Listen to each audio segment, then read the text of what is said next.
اور اگر اللہ لوگوں کی برائی میں جلدی کرتا جس طرح وہ طلب خیر میں جلدی کرتے ہیں تو ان کی عمر کی میعاد پوری ہو چکی ہوتی۔ سو جن لوگوں کو ہم سے ملنے کی توقع نہیں انہیں ہم چھوڑے رکھتے ہیں کہ اپنی سرکشی میں بہکتے رہیں، اور جب انسان کو تکلیف پہنچتی ہے تو لیٹا اور بیٹھا اور کھڑا ہر حال میں ہمیں پکارتا ہے۔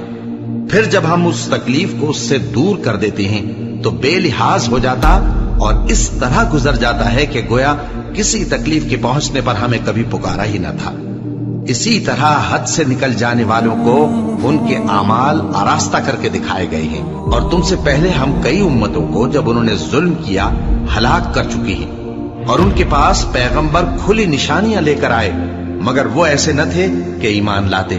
ہم گنہگاروں کو اسی طرح بدلہ دیا کرتے ہیں۔ پھر ہم نے ان کے بعد تم لوگوں کو ملک میں خلیفہ بنایا تاکہ دیکھیں کہ تم کیسے کام کرتے ہو، اور جب ان کو ہماری آیتیں پڑھ کر سنائی جاتی ہیں تو جن لوگوں کو ہم سے ملنے کی امید نہیں وہ کہتے ہیں کہ یا تو اس کے سوا کوئی اور قرآن بنا لاؤ یا اس کو بدل دو۔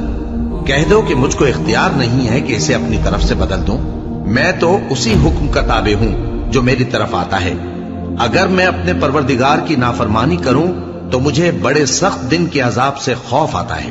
یہ بھی کہہ دو کہ اگر اللہ چاہتا تو نہ میں ہی یہ کتاب تم کو پڑھ کر سناتا اور نہ وہی تمہیں اس سے واقف کرتا، بس میں اس سے پہلے تم میں ایک عمر رہا ہوں اور کبھی ایک جملہ بھی اس طرح کا نہیں کہا، بھلا تم سمجھتے نہیں؟ تو اس سے بڑھ کر ظالم کون ہوگا جو اللہ پر جھوٹ باندھے یا اس کی آیتوں کو جھٹلائے؟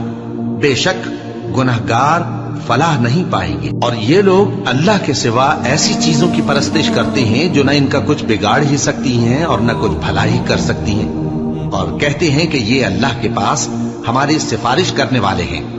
کہہ دو کیا تم اللہ کو ایسی چیز بتاتے ہو جس کا وجود اسے نہ آسمانوں میں معلوم ہوتا ہے اور نہ زمین میں؟ وہ پاک ہے اور اس کی شان ان کے شرک کرنے سے بہت بلند ہے۔